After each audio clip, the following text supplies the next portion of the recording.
The ritual isn't going to the gym or sewing the garment. The ritual is putting on the trainers, lighting a candle, or turning on the lights. The ritual is what puts you in the mood for creative work. In August, I set up my new sewing studio for the very first time to make my Rosie from Hazbin Hotel cosplay. Join me as I make this fun and whimsical gal come to life while also discovering how to optimize this space and make it a place that I can be excited to create. Rosie's episode in Hazbin Hotel is titled Hello, Rosie. She is a gothic demon cannibal inspired by the looks of Dolly Levi from the musical Hello, Dolly. Obviously, with my love of Barbra Streisand and my tendency to lean historical in my costumes, we will be taking a trip back to the turn of the century, New York, for fashion inspiration on our gal. Using McCall's pattern 7732, I'm going to start with a blouse. Sometimes this was called a dickie. It looks like I will be able to use this pattern as is and just add 3 rows of ruffled lace to the front of the blouse. Fabric for this costume was provided by Zaloof Fabric, and I will link the materials I used below. For the blouse, I'm using this beautiful Bryden satin in black.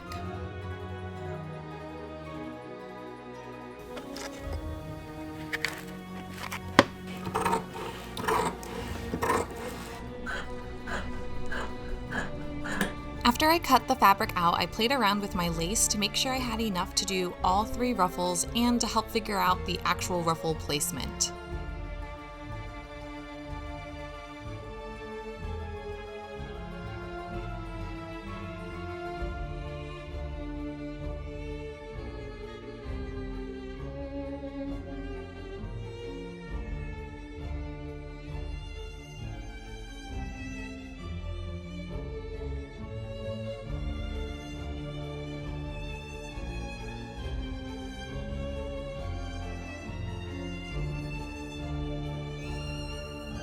Once that's all set, I will add a gather stitch to the top of my lace, gather and pin the first layer of lace in place, and I will repeat this for each layer after that.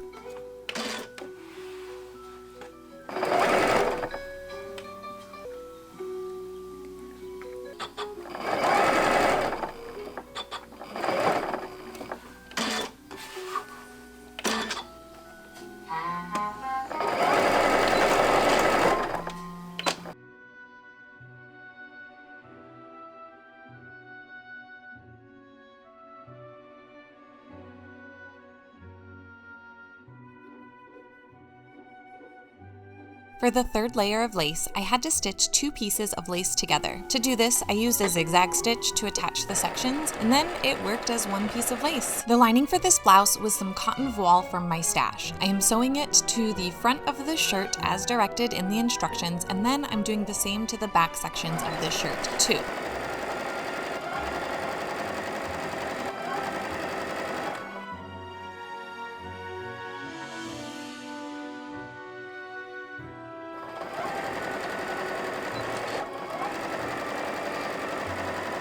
Using pinking shears, I clip the curves of the armholes, then I can turn each piece right side out, press them, and sew them together at the shoulder and side seam.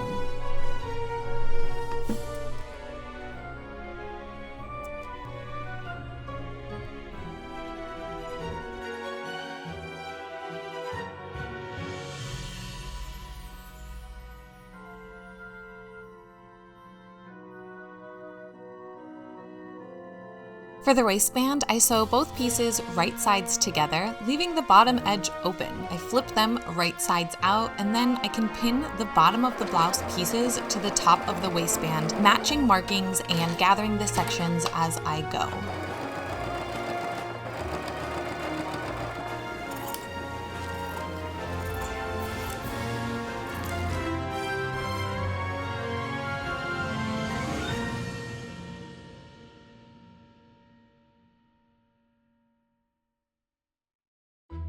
I added a long strip of bias cut satin to the bottom edge of the waistband to cover the raw edge and to act as a tie closure for the bottom of the blouse.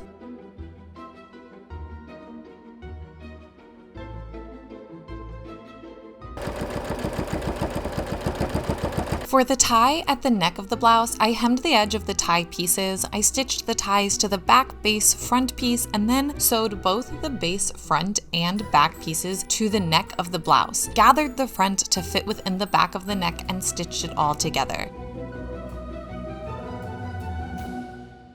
The last step is hand sewing the hooks into the back.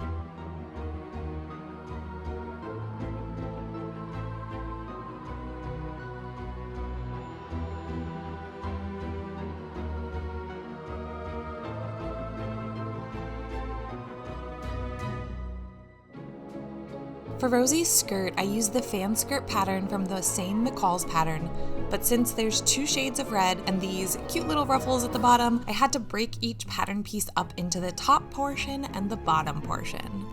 I chose this beautiful jacquard from Zulu fabric for the texture. The problem was this fabric is a 2-way stretch. So let's talk about how I made it work like a woven for this skirt. In order to get my knit jacquard to act like a woven material, I will be flatlining each and every piece with red quilter's cotton. I will cut my pattern piece out of cotton,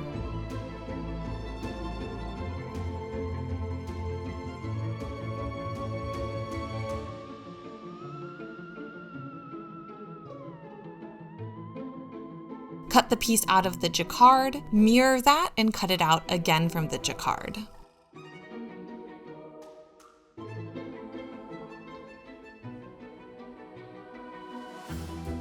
Now I can baste around the edge of each piece. This is going to be at a 5mm stitch length for me, and I leave all the pins in the center of each panel piece when I do this.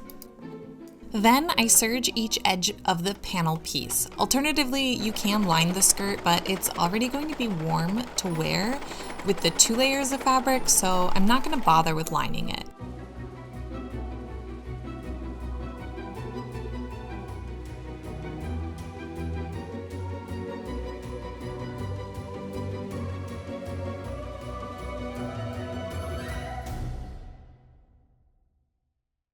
All right, something that really bothered me about this pattern is that the pattern pieces don't exactly line up. So if you see right here, this panel and this panel don't line up, like there's this whole gap. So I drew this line, I measured, because also this here in the pattern, like where this fabric would be, is pleated, and I don't want to do that. We're not making the pattern exactly the way the pattern is. So I measured this, and I measured the length of that, and I got some numbers, can't see them. Anyway, we're gonna make some squares or rectangles so that I can finish this off. And then also right here, you see how this lines up and then there's this huge gap. We're changing that. This is gonna get cut off. This is gonna be the length. It just won't be as long in the back, but actually something I remember from the last time I made this pattern is that it was like 6 or 8 inches too long. So we're just gonna do all of this, and then I can take in the hem once I've gotten the ruffles attached, got it on a waistband, the placket, all that jazz. So that's where I'm at. I'm gonna basically make 4 more of these, but in these sizes, and then I can attach all of the bottoms to all of the tops and then all of the tops together. So I'm not gonna film making 4 more of these, but I will show you this half of the fan when I get there. Here is 1/2 of the skirt. So basically I'm going to now stitch these together, and these together, and then I can do the same on the other side and then stitch both halves together. There is a marking in the back here for the placket. So I'm gonna actually do the placket first, I think. I'm gonna get this knocked out and then I can sew these together. Yeah, I think it'll be easier to sew that without having to deal with the other stuff. But so far, this is where we're at. Once they get together, I can measure for ruffles and my hem, because my ruffle distribution placement will be dependent on where my hem is. So we'll hem it and ruffle it once they're together. Getting there. I personally use the placket pattern pieces from the Black Snail Patterns walking skirt pattern. It's just a really great pattern with great instructions, so I cut out my black satin according to that. I sew the overlapping side together with the right sides together at the bottom. I clip and flip it to the right side, press, and then I'm going to serge the raw edge. I pinned the overlapping side of the placket to the panel that is on the right side of the back seam, and then the other placket half will be pinned to the left panel. Once both sides are stitched to the back seam, I'm going to flip the left panel piece to the inside, press, and hand stitch it down so my stitches are invisible on the outside.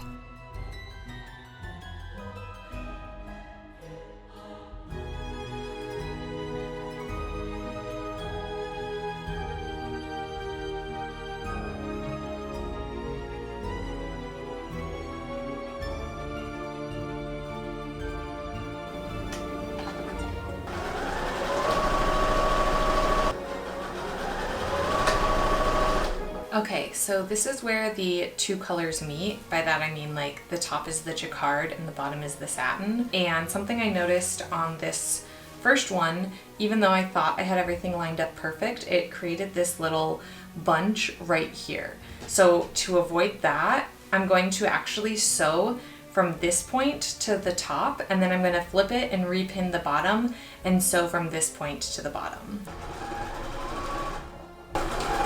So now I don't have any bunching here. I'm gonna just turn this over this way and pin it and sew from this point to the bottom.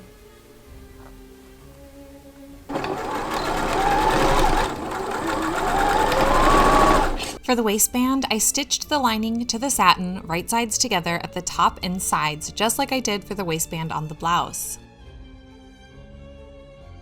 I flipped it right side out and stitched the bottom edge of the waistband to the top edge of the skirt, right sides together. Then I encased the top edge of the skirt with the lining of the waistband and hand stitched the lining down. So I hemmed this, or I measured this on my body and found where I want to hem it. And that means I'm getting rid of all of this. It does mean the proportions of this red to that red are off, but I think I'll just start the top black ruffle here. Like this will be the bottom of the black ruffle, and then like do 1 and 2. But I did have one problem. That is, I don't love the shape of it. So we're gonna add horsehair braid because this should help it stand out just a little bit, and hopefully that'll give it a little volume at the bottom. I do plan on wearing a petticoat under it, but I still don't think it's gonna give it the amount of like fluff that I want it to. So we're gonna do this and the petticoat, and hopefully it'll look somewhat good. We shall see. Otherwise, I do actually really like the top part of it. I just forgot literally how long this was, and I wish I would have thought of moving this up higher, but oh well, it's fine. I marked my new hemline with pins and a ruler, taking into account allowance for the hem. Then I cut the excess and serged the edge. To prep the horsehair braid, I'm adding some double fold bias tape around the raw edge so that it won't get caught on my petticoat or scratch my legs. Then I can pin the horsehair braid 2 inches from the bottom hem on the right side of the skirt. Once it's pinned around the hem and overlapping the back, I can stitch it down. I do this with a 4mm stitch length. Now that it's stitched to the right side, I will flip it down, press my fabric, and then flip it to the inside and press, pin, and stitch the hem. To make the black ruffles, I measured the length of the hem, then multiplied it by 2.5 to get the length of the ruffle. For the width of the ruffle, I cut it 5 inches wide using my rotary tool. Then I stitched the strips together to make 3 long strips, 1 for each ruffle. I serged the top of the ruffle, and then using the rolled hem option on my serger, I did a narrow rolled hem on my serger for the bottom instead of rolling it by machine. Normally, I use my ruffle foot to make ruffles, but it was having a bad day, so I just gathered my fabric by hand with a set of gather stitches. Then I pinned my ruffles to my skirt. This is probably the longest step because it takes a lot of fussing around with the fabric to get it all to lay correctly. Once it's pinned, I could stitch the ruffles down. I didn't film the sewing closures on the skirt, but I used the same dress hooks that I used on the blouse, and I placed them exactly where the pattern suggested.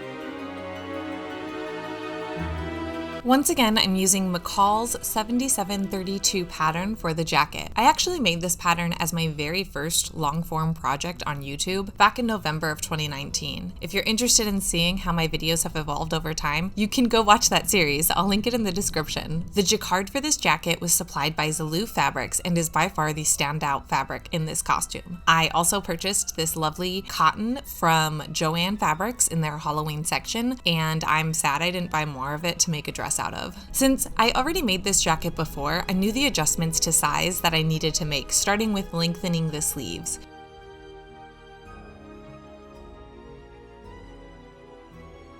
For the contrast of the lapel and collar, I wanted to use the stretch jacquard that I used for the skirt, so I flatlined it in black cotton in the exact same method that I did for the skirt.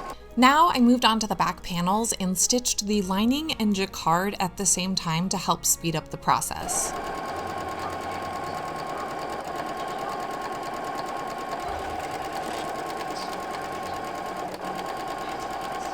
Once the 4 back panels were sewn up, I used a silk organza pressing cloth to press my seams open. When I did my pressing test, I found out that the jacquard melts under the heat of the iron, so the pressing cloth helps with that while also allowing me to see what I am doing. Now that my seams are flat, I can trace the ribcage design onto the back of the jacket with pattern transfer paper and tools. I wanted to use soutache embroidery because it was a pretty common technique during this time period, and honestly, it was a big reason why I was drawn to this sewing pattern in general. I did soutache embroidery on the jacket I made the first time around, and I loved how it turned out. Although the first time I did it, I stitched all of the soutache down by hand. This time, I used my free motion embroidery foot to stitch down the soutache, and since making this video, I actually purchased a sewing foot kit that includes a cording foot. I would really like to try using that foot for the soutache in the future.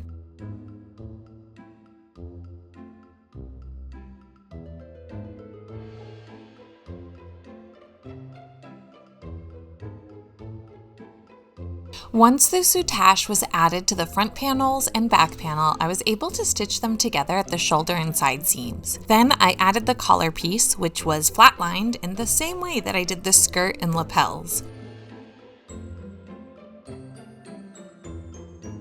Then I stitched the lining into the jacket exactly how it says to do it in the instructions. I pressed the bottom hems in and I hand stitched them together. Finally, I stitched up the sleeves and attached them to finish off the jacket.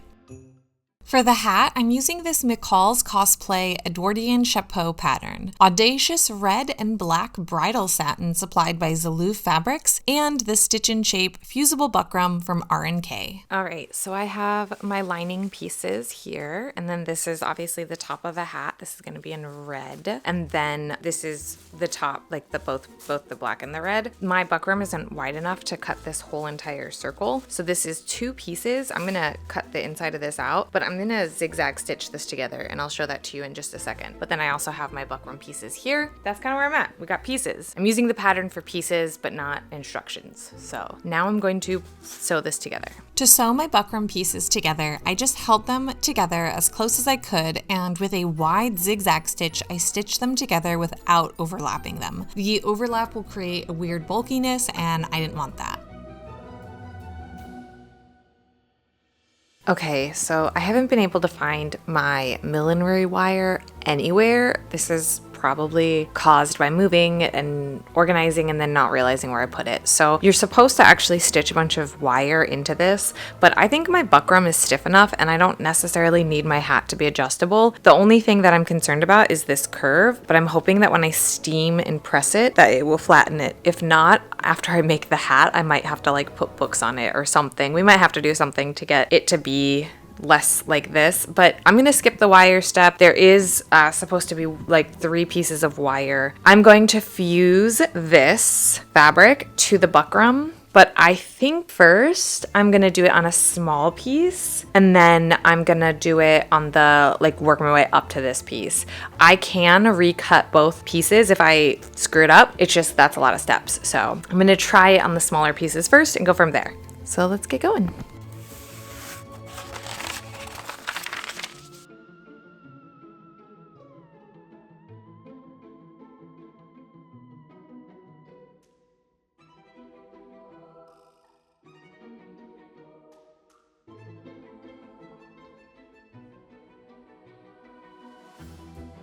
I added gathering stitches to the lining fabric and then gathered the lining down to fit the brim of the hat. I actually ended up gathering it on the wrong side at first, so I had to undo all of that work and then fix it, but it still looked like it was supposed to look once I fixed it. I stitched the top of the bias tape down by machine, then folded over the edge and hand stitched the underside down on the couch with my best hellhound, Eva.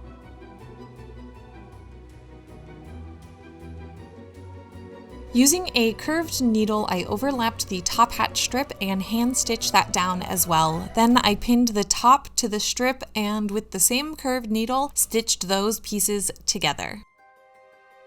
Okay, so since it's crunch time and I've just decided I'm not in love with this hat pattern, I decided to take the lining top circular part and just stitch it by machine to the lining. And then I'm gonna put a few dots of like hot glue in here so that like I can hot glue the top in so it doesn't do like any kind of weird bagging thing. And then I can sew like this part of the hat to that part of the hat. So I'm gonna do that real quick and then I'll get to sewing these two together and explain or show what that looks like. And then we can use the hot glue again to add all of the flowers and the skull. Yay, I am almost done with the hat and then I will be done. And just in case this video did not have enough cuteness, there she is.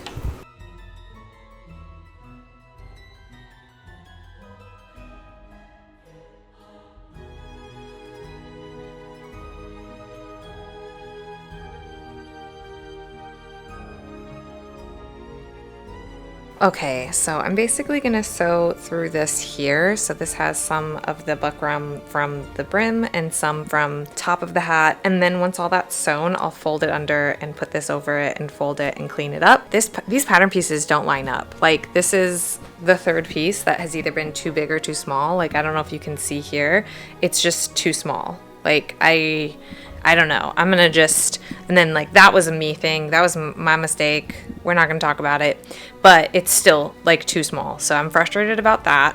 And then I'm also frustrated. This was way too high in my opinion, and it still looks way too high, but like whatever, we're gonna deal. But then also this up here was too large. So I don't know. Pattern pieces haven't been lining up. The lining was way too large. Now I am going to hand stitch this, clean up this, and then I'll decorate it. So I'll talk to y'all when I decorate this hat because I'm annoyed with this right now. I ended up just acquiring some floral from Michael's, I think is where I got this. I'm pretty sure it was Michael's, and just hot glued it on, played around a little bit with where I wanted things to go, but there wasn't really a rhyme or reason. I just kind of placed something, saw what it looked like, and then decided to glue it. And now it's time for the reveal. Dearly beloved, for your entertainment, it's my pleasure to introduce to you Hell's latest arrival, the equal opportunity killer, Alistair. Hello, it's nice to meet you. Can you tell me where I am? I don't know how I got here, but I think I'm starting to understand. I don't belong among the angels, and maybe that's just fine with me. The things I did up there were high school, but now I'm going for my degree. Hey, sorry, but you just got in my way. I promise, honey, I can feel your pain.